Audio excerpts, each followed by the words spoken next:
Well, viewers, welcome to our episode of Surf Connect on Choice Africa TV that you can see us live and direct. Tonight we have the pleasure to meet the GFF, Gambia Football Federation President, Mr. LAMIN KABA BAJO. Our question to LAMIN KABA BAJO, based on the critics that we see online and also Gambians are saying all over the world. One is, why is the football not decentralized since he took over the office? On this episode, let's hear from Mr. LAMIN KABA BAJO on his side.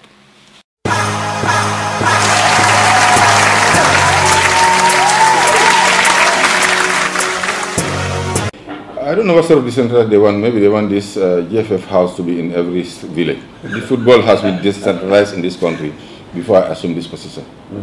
This is why I mentioned regional football association. People's, maybe the perception of decentralization, I think it's been abused. Football has been decentralized since the current Gambia Football Federation constitution has been approved in 2013, if I can fully remember. This is why you have the regional football associations. And under every regional football association, you have regional coaches, women's football, and referee associations. And these people, they have their own programs. Those supported by the Gambia Football Federation, they run their leagues, either at regional level or at the district levels. They do their other competitions, training programs, again with the support of the Gambia Football Federation. And so the issue of not decentralizing football in this country, I think it's been abused, but football has been decentralized. This is why we call it Gambia Football Federation. It's no longer an association. It's a federation of several associations that made it. This is why we have the regional football associations. And each of the presidents of the 7 regions, including Banjul and Kombo, sit in the executive committee of the Gambia Football Federation.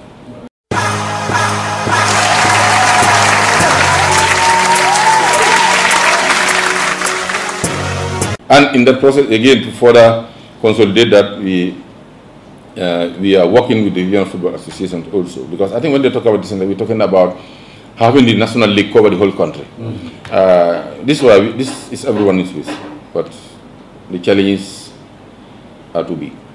Even the clubs that exist within the local, within the urban areas, are suffering. To run a football club, a first division, second division, even a third division, even a Northern club, you know, it's not easy. Yes. So if those clubs within the region, within the Greater Banjul area, we call it, that from Banjul to Brikama are suffering financially, and then it is going to be very difficult. We cannot see it easy for the provincial clubs also. We know how things are. It's difficult in a country where sponsorship hardly come by. It's either the goodwill of individuals or group of individuals, and in few cases, institutions and companies owning their own club. So it's about 4 of them, and Gamtel Interior Ports Authority and the Armed Forces. Except for those few, all the others are struggling, as I said. So we have a program that we have agreed with the regional football associations, because they said he who feels it knows it. Right. We had these meetings sometime about more than 1 year ago, getting to 2 years now, to plan, because everything is planning. If you do not plan, it will be very difficult to deliver. Right. We believe in planning, at the same time, from there we can deliver. We agreed that from 2018 to 2019, that's the season coming next. The Regional Football Association said that this time they will be ready to participate in the GFF League, in the playoffs, so that by 2020, we will have a national league. And we are also targeting by 2020, if all goes well, depending on the capacity of the clubs, we will also have a professional league alongside our 1st, 2nd division, 3rd division leagues. So this is the time we have, and this is no secret. This was brought to the attention of delegates during the club management meeting before the beginning of the last season. It was discussed at the midterm review that we held in November, and at the end of at the AGM also end of the year. So all these things are even documented, delivered to people. They were also shown on PowerPoint presentation, and the delegates in these 3 forums agreed to our plan. So we need the support and cooperation of everybody to ensure that we are able to deliver these programs as planned. So come 2018-19, we'll have teams from from Kiang or from Jara or from Wulli to participate under the umbrella of their region to participate in the third division playoff, so that they can also go. That's where you start. Yes. By 2020, then we have a national league that will have a national character. This also we know we are aware of the constraints, financial constraints, and logistical constraints. This is why Gambia Football Federation, from the beginning of the season that ended recently, we've extended some financial support to clubs. The registration fees have been waived for all the first division and second division clubs, as it was done last year. Because normally first division pay 15,000, second division 10,000. Right. Nobody paid registration fee last year. Nobody paid this year.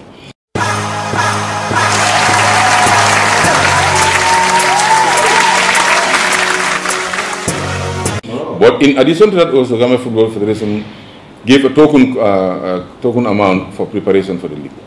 Every first division team received $50,000 from Gambia Football Federation. Every second division, 40,000. And every women's team received 25,000. In addition to the fact that the women's league are 100% sponsored by GFF, including the transportation of the players to the grounds. But because the women, we have to give them certain special support so that they can at least be able to go, move a little bit closer to the men. If it were not the delay in the processing, the bureaucracy between us and FIFA, by now, before the end of the season, we would have come back to the clubs again to further extend another help in terms of support, transportation support.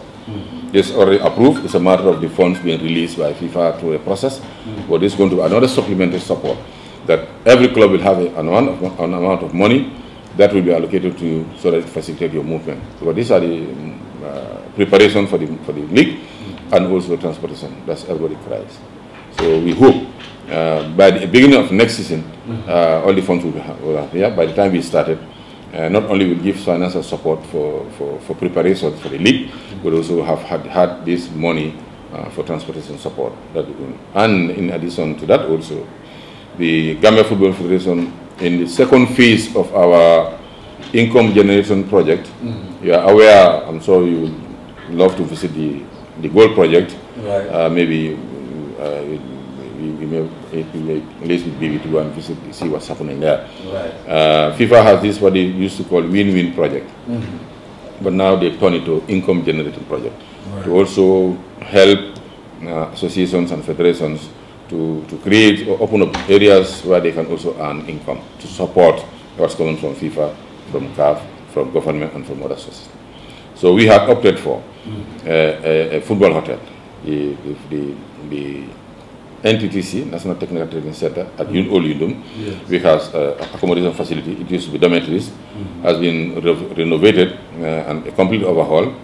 And now it's furnished, as I speak to you now, the furnishing and equipping is nearing completion, and it's going to be run as a 3-star hotel.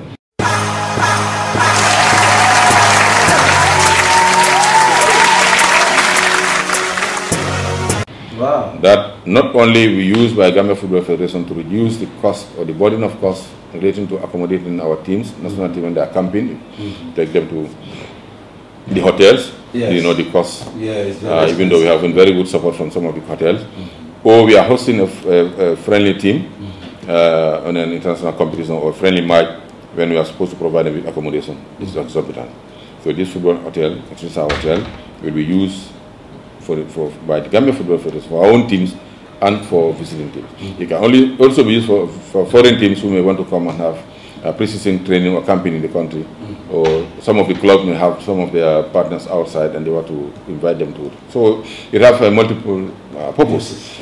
And during the same period, it's going to also be sold in the market as a hotel. This time we are targeting the airport as an airport hotel. This is our hotel with such facilities that we have now, barely 5 minutes to the airport.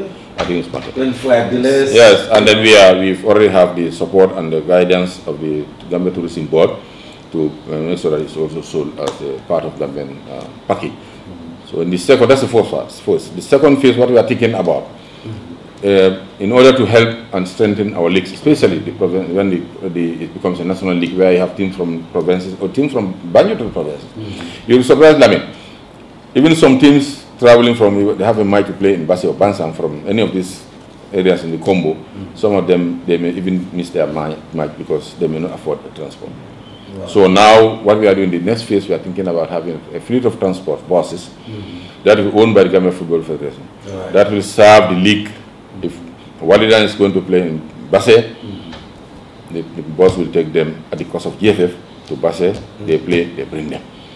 If there's a team coming from Bansang coming to play in Brikama, the bus will go there overnight, spend the night, bring the team, they play and take them. While the buses are available, whilst they are not doing the GFF operations, they will also be they will available for hire for other commercial purposes. Yes. So then we are reducing the burden on us. We are helping the clubs to meet their obligation by facilitating their movement to matches. We are also reducing the burden, the cost of hiring of transportation on the GFF itself. At the same time, we are also bringing in some income to the federation. So this is the next level in terms of income generation. And I think when this kicks up, it will greatly reduce the burden on the clubs or teams moving from one point to the other, much more if it has to be from one end of the country to the other.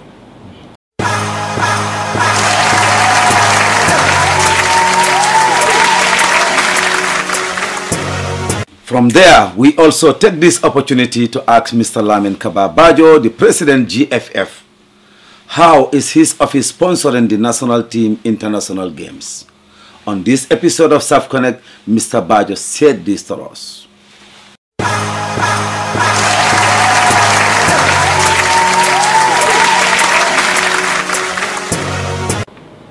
I don't have the position to give you the figures, but what I can tell you is, by norm, the national team's activities are the responsibility of the government.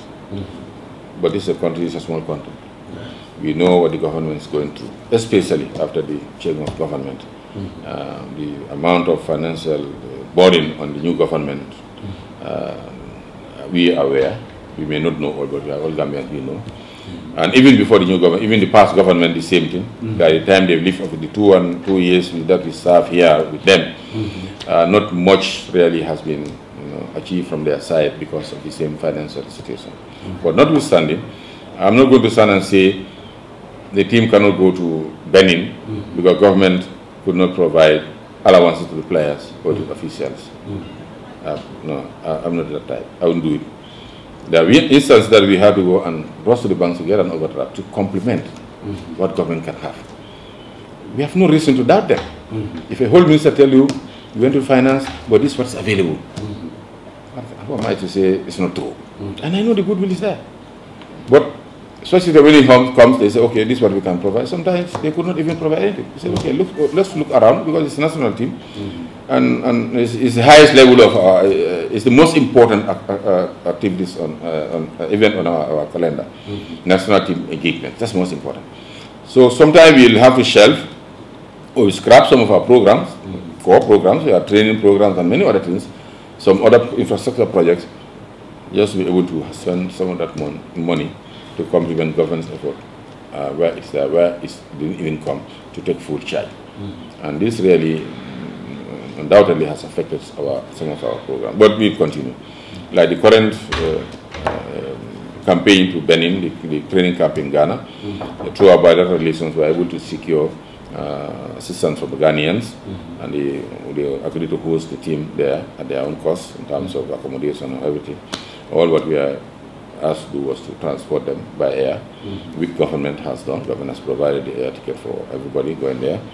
And then when it comes to other things, when you go to Benin and then accommodation, allowance, other things. So then we complement, GFF also coming to take care of the accommodation aspect of it and the allowances. But we understand. We are hoping and praying that in the next couple of years, if not months, the government financial situation will be stronger, where they will assume the responsibility of funding the GFF, the senior national teams of all categories, 100%, so that the funds that come from FIFA and other institutions, which are targeted for activities, can be used for that, for development of the game in the country.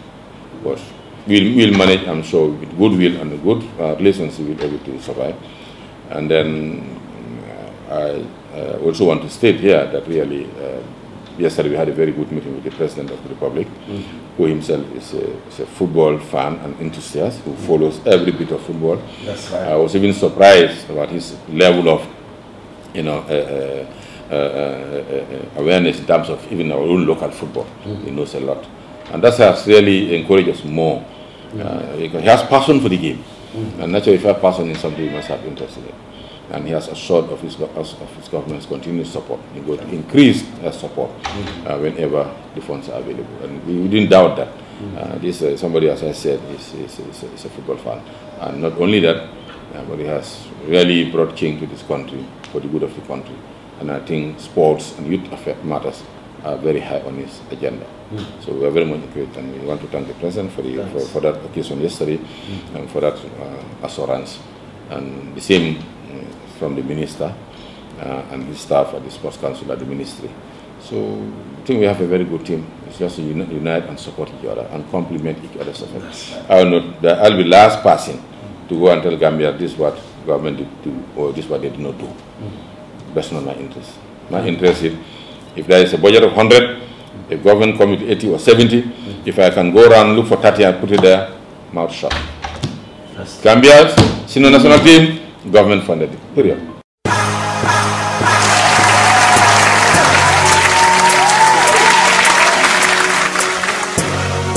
Thank you very much for your understanding, taking time, being with us here on South Connect the People, so on Choice Africa TV. My name is Mr. Lamin Cham, the Poor People's Governor with Alhaji Ndao. That was part one of Mr. KABA BAJO exclusive interview on Choice Africa TV, International and Football's Talk Source. All you sportmen, journalism, all those who have interest on Gambian football development.